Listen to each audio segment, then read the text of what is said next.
28 buffet Avenue. Moumita Saha রায় ও অরিন্দম সাহা রায়ের নিজ প্রচেষ্টায় শুরু হলো 28 বাফেট এভিনিউ। সারা ভারতের স্ট্রিট ফুড বাফেট একই ছাদের তলায় নিয়ে এসেছে মৌমিতা ও অরিন্দম। শুক্রবার ফিতে কেটে উদ্বোধন করেন অভিনেতা অম্বরীশ ভট্টাচার্য।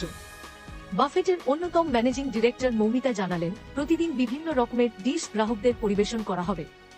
কলকাতার বিরিয়ানি, কাবাব, চিকেন টিক্কা, গুলাউটি কাবাব, ভাদা পাও, কাঠি রোল, দহি ভল্লা, সেট পুরি, পাও ভাজি, পরাঠা, ডালপুরি, রাজস্থানী লালমা সহ বিভিন্ন লোভনীয় পদ। কলকাতার রাজারহাট নিউটাউনের কাছে অবস্থিত একটি রেস্তোরাঁ, যা মূলত ভারতবর্ষের বিভিন্ন রাজ্যের স্ট্রিট ফুড ও বুফে ডিশ পরিবেশন করে, যেখানে সাধ্যের মধ্যে ও পছন্দের খাবার পাওয়া যায়। এটি একটি নতুন উদ্যোগ, যা কলকাতার স্থানীয় খাদ্যপ্রেমীদের জন্য বিভিন্ন স্বাদের সমাহার নিয়ে এসেছে। 28 বাফেট এভিনিউ মূল আকর্ষণ, এখানে বিভিন্ন রাজ্যের জনপ্রিয় স্ট্রিট ফুড পাওয়া যায়। রাজারহাট নিউটাউনের সিটি সেন্টারটু খুব কাছেই, সহজে পৌঁছানো যায়। এটি এমন একটি রেস্তোরাঁ যেখানে একই জায়গায় যেখানে আপনি এক ছাদের নিচে বিভিন্ন ভারতীয় স্ট্রিট ফুড এবং বুফে ডিশ উপভোগ করতে পারবেন, যা আপনার বাজেট ও স্বাদের সাথে সামঞ্জস্যপূর্ণ।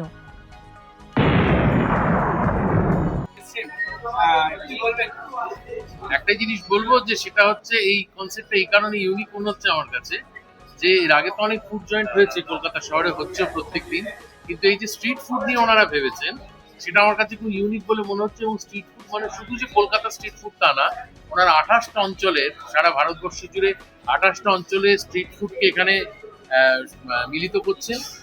এবং এক এক দিন এক একটা অঞ্চলের স্ট্রিট ফুড ওনারা এখানে ব্যবস্থা করবেন। কিছু কিছু আইটেম শুনে তো আমার জিভে জল এসেছে, যেমন ধরুন রাজস্থানী লাল মাছ, সেটা খেতে আমি নিজে অনেক খরচা করে একবার জয়পুর গিয়েছিলাম, গিয়ে খেয়েছিলাম। তা এবারে মনে হচ্ছে আমাকে আর অতদূর যেতে হবে না, আমি নিউ টাউনে এলেই পারবো এটা খেতে। আরেকটা যেটা সচেতনতামূলক একটা আমার মনে হয়েছে জিনিস, সেটা হচ্ছে যে যেভাবে আমাদের চারপাশে দূষণ বাড়ছে, পলিউশন বাড়ছে, তাতে করে স্ট্রিট ফুড খেতে গেলে একটা পলিউশন খাওয়ারও কিন্তু একটা প্রবল সম্ভাবনা থেকে যায়। হ্যাঁ, সেই ক্ষেত্রে স্ট্রিট ফুডের স্বাদটাও পাবো, কিন্তু একটা সুন্দর কোজি অ্যাম্বিয়েন্সের মধ্যে বসে আমরা খেতে পারবো। সেই অভাবটাও কিন্তু এনারা পূরণ করে দিয়েছেন। আমরা চারপাশে দেখতে পাচ্ছি কোনোদিন গালাউটি কাবাব, কোনোদিন বড়া পাও, মানে যেটা হচ্ছে আমাদের মুম্বাইয়ের বিখ্যাত, মহারাষ্ট্রের ওদিকে বিরিয়ানি, কলকাতার কোনোদিন মোমো, কোনোদিন ওনারা হালিম করছেন। এই নানান রকম স্প্রেড প্রত্যেকদিন থাকবে, এবং কিছু জিনিস কমন থাকছে, যেমন সাউথ ইন্ডিয়ান কিছু দোসা ইত্যাদি। হ্যাঁ, এবং বিরিয়ানি, এগুলো তো ফ্রি আনলিমিটেড মকটেলস, এগুলো প্রত্যেক দিনই থাকছে, এবং এক এক দিন এক এক রকম করে ওনারা ইয়ে করছেন, বৈশিষ্ট্য আনছেন স্ট্রিট ফুডের। এইটা খুবই ইউনিক। আমার যে কোনো রান্না যেটা ভালোবেসে করা হবে সেটাই আমার পছন্দ, বুঝতে পেরেছেন? উচ্চ সেদ্ধ থেকে শুরু করে বিরিয়ানি অব্দি সব, যাতে ভালোবাসা থাকে। হ্যাঁ, নিশ্চয়ই আমার অঙ্গে যা দিয়েছি সঙ্গেই তো যাচ্ছি। দেখতে পাচ্ছেন না যে অঙ্গে আগের কথা ভাববে না, বর্তমানের কথা ভাবুন। বর্তমানে আমরা এসে গেছি 28 নম্বর বাফে এভিনিউতে, এবং আমার মনে হচ্ছে আমাকে এখানে প্রতি সপ্তাহে একবার করে আসতে হবে, কারণ এতগুলো রিজিয়ন, 28টা রিজিয়নের খাবার কভার করতে হবে, তো ফলে একদিনে সেটা সম্ভব। সাধুবাদ আর কি দেবো, ওনার তো সাধুবাদ নিজেরাই নিজেদের একবার পিঠ চাপড়ে নিন, কারণ এই কনসেপ্টটা ভাবা খুব ইম্পর্টেন্ট। অনেক রকম ফুড জয়েন্ট কিন্তু তৈরি হয়, ওনারা যে এইটা ভেবেছেন এই বিষয়টা করা যায়, এইটা আমার কাছে খুব অবাক লাগছে। তার কারণ হচ্ছে একই সাথে ওনারা হাইজিনের কথাটা ভেবেছেন কিনা আমি জানি না, আমি হাইজিনের কথাটা বারবার বলবো, যে স্ট্রিট ফুড যেভাবে রাস্তায় রান্না বান্না হয়, তাছাড়া তো উপায়ও থাকে না, স্ট্রিট ফুড রাস্তাতেই রান্না হয়। এই ধরুন রোল চাউমিনের কথাই যদি বলি, কিংবা মোমোর কথাই যদি বলি, যে পরিমাণ ধুলো দূষণ সেখানে লাগে, সেটা কিন্তু আর স্ট্রিট ফুডের প্রতি বাচ্চারা বেশি আকৃষ্ট হয়, সেই বাচ্চাদের পক্ষে সেটা খুবই হানিকারক শরীরের পক্ষে। তো সেই স্ট্রিট ফুডের স্বাদ পেতে বাবা মারা যদি বাচ্চাদের এখানে নিয়ে চলে আসেন, হাইজিনটা মেনটেন হবে, এটি আমার সবচেয়ে বড় বক্তব্য এই উদ্যোগে। ফলে এই একটা কারণেই ওনারা, মানে রেস্টুরেন্ট তো অনেকেই খোলে, ফুড জয়েন্ট অনেকেই খোলে, কিন্তু এই যে কনসেপ্টটা ওনারা ভেবেছেন স্ট্রিট ফুডকে একটা ছাদের তলায় নিয়ে আসা, এবং যে আসবে, ধরুন একটা বাড়ির 5 জনের 5 রকম রুচি, কেউ রাজস্থানি স্ট্রিট ফুড ভালোবাসে, কেউ মহারাষ্ট্রিয়ান, কেউ সাউথ ইন্ডিয়ান, কেউ বাঙালি, প্রত্যেকেই সে যে যার মতো করে খাবারটা খাবে, ফলে বাড়িতে একটা শান্তিও বজায় থাকবে।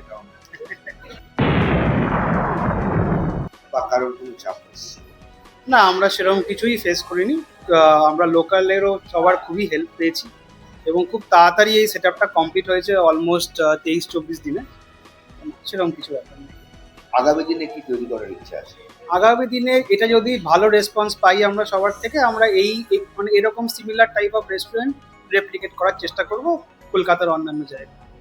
কলকাতা ছাড়াও মফস্বলের দিকে অনেক বড় বড় শহর আছে, সেসব থেকে চিন্তা ভাবনা নিয়েছেন?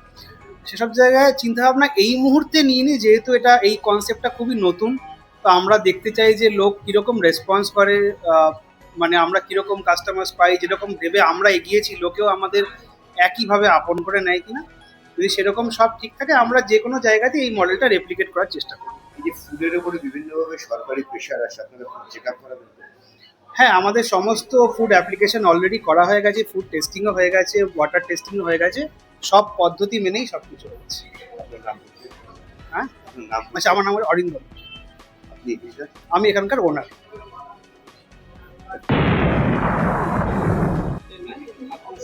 যে বাফেট মেনু আজকে থেকে শুরু যাত্রা হলো, মোটামুটি কতগুলো খাবার এখানে পাওয়া যাবে, কি ধরনের খাবার পাওয়া যাবে, আপনারা কি বলতে?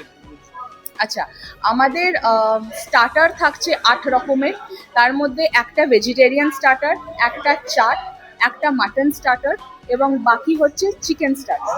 কোন ডিশ কোন দিন সার্ভ হবে এটা কিন্তু ডাইনামিক।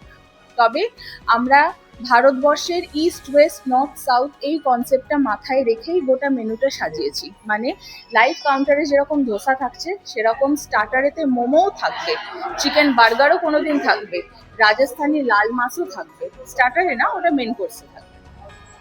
অফার হ্যাঁ হ্যাঁ, আমাদের ইন্ট্রোডাক্টরি অফার হচ্ছে 998, 998 টাকা পার হেড ইনক্লুসিভ জিএসটি। এটার সাথে আপনি পেয়ে যাচ্ছেন আনলিমিটেড মকটেল। কর্পোরেটসের জন্য থাকছে 10% ডিসকাউন্ট, সেটার জন্য প্লিজ আইডি কার্ডটা নিয়ে আসবেন।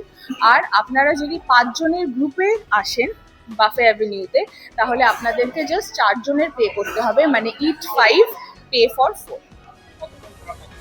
আমাদের লাঞ্চ টাইমিং হচ্ছে 12টা থেকে 4টে, আর ডিনার টাইমিং হচ্ছে 7টা থেকে 10টা। ক্যাপাসিটি আছে? আমাদের কারেন্ট ক্যাপাসিটি হচ্ছে 75 জন। আমরা 75 + 75 মানে 150 জন লাঞ্চ এবং 150 জনের ডিনার সার্ভ করতে পারবো। আপনি সেভ করবেন, যেহেতু এই আইটেমগুলো বিভিন্ন দেশে, বিভিন্ন রাজ্যে স্পেশাল থাকবে। হ্যাঁ, সেভ করবেন। আমরা প্রত্যেকটা কুইজিনের জন্য আলাদা আলাদা শেফ রেখেছি। আমাদের সাথে ওনারা যুক্ত হয়েছেন। আমার ইন্ডিয়ানের জন্য একজন শেফ আছে, তান্দুরের জন্য একজন আছেন, চাইনিজের জন্য একজন আছেন, কন্টিনেন্টালের জন্য আছেন এবং আমাদের এক্সিট শেফ একজন আছেন। আমরা ডেজার্টের জন্য আলাদা একজন শেফের সাথে কথা বলছি, সেটা খুব শিগগিরই হয়ে যাবে বাস্তবায়িত। হ্যাঁ, কারণ সারা ভারতবর্ষের স্ট্রিট ফুড একটা বাফেতে আমরা সার্ভ করছি। ভারতবর্ষের 28টা রাজ্যের স্ট্রিট ফুড, সেই জন্য 28 বাফে অ্যাভিনিউ, যেখানে whole of India is spread on a single buffet. Please আমাদেরকে ভিজিট করুন। আমরা হচ্ছি CC2 মানে সিটি সেন্টার 2 এর পাশে, ইকোসুড বিজনেস টাওয়ার ফার্স্ট ফ্লোরেতে আমাদের রেস্টুরেন্ট 28 বাফে অ্যাভিনিউ। এটা একটা একদম নতুন কনসেপ্ট, স্ট্রিট ফুড বাফে। এর আগে কলকাতাতে সেরকমভাবে কেউ লঞ্চ করেনি, আমরাই নতুন নিয়ে আসছি। আমাদের ডাইনামিক মেনু, মানে সপ্তাহের কোনো দিনের মেনু অন্য দিনের সাথে মিলবে না, প্রত্যেক দিন একটা নতুন চমক থাকবে। সো এইটার জন্য প্লিজ ভিজিট আস।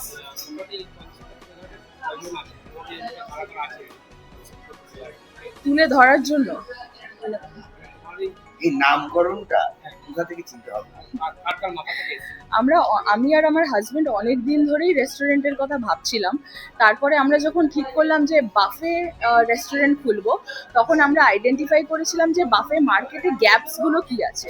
যেরকম ওয়েলকাম ড্রিঙ্ক একটাই পাওয়া যায়, সেই জন্য আমাদের এখানে unlimited welcome drinks, unlimited mocktails. আর এমনি বাজার চলতি যে বাফেগুলো আছে, আপনারা দেখবেন কোনোটা মুঘলাই, কোনোটা চাইনিজ, কোনোটা বাঙালি, কিন্তু স্ট্রিট ফুডের জন্য ডেডিকেটেড কোনো বাফে নেই, যেখানে ভারতবর্ষের প্রত্যেকটা কোণার খাবার পাওয়া যাবে। সেখান থেকে এই ভাবনাটা।